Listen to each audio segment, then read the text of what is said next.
mais que a gente tenha essa impressão de que o brasileiro ele não reage, de que o brasileiro ele se acostuma com as loucuras de ser brasileiro, ao mesmo tempo, a nossa história, ela é marcadamente uma história de resistência também.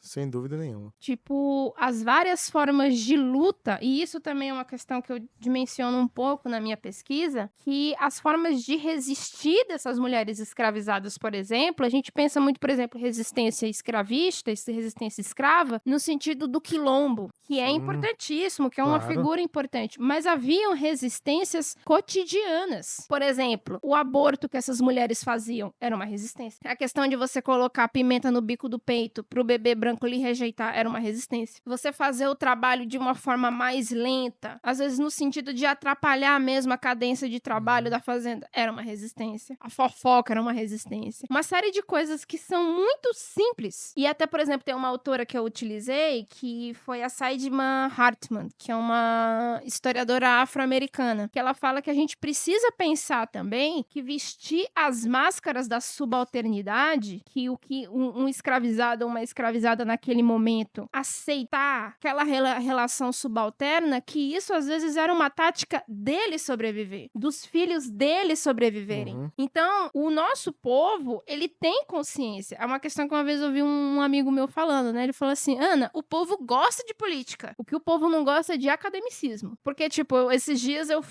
acordei 5 horas da manhã, 6 horas da manhã, tava na fila do TRE pra regularizar o meu título. E, tipo, gente, você parava pra escutar, tipo, voz de, tipo, uma galera, assim, simples, assim. Tipo, a galera falando dos problemas de Juazeiro, que se você colocar o cara num rádio, o cara fala sabe? Sem E dúvida. tá falando do esgoto da rua dele que tá uma porcaria, o asfalto da rua dele que não funciona. E o povo tem consciência. A questão é que talvez essa população não esteja se vendo numa representação que fala difícil. E isso eu até faço uma autocrítica. Isso que uma galera que fala difícil, uma galera que parece que tá muito distante deles. E aí, às vezes, o que fica mais próximos deles? O discurso religioso, o discurso moralista. Então, assim, não tem como falar de Brasil e ficar triste. Falar de Brasil é ficar triste no final, porque... E aí é isso, assim, o que a gente tem que acreditar é que, tipo, a gente tá resistindo de maneiras diversas. Mas a gente tá resistindo, a gente tá se mantendo vivo. Eu acho que se manter vivo, tentar ter uma vida minimamente feliz, eu acho que é uma forma de resistir a essas barbáries que a gente tá vivendo.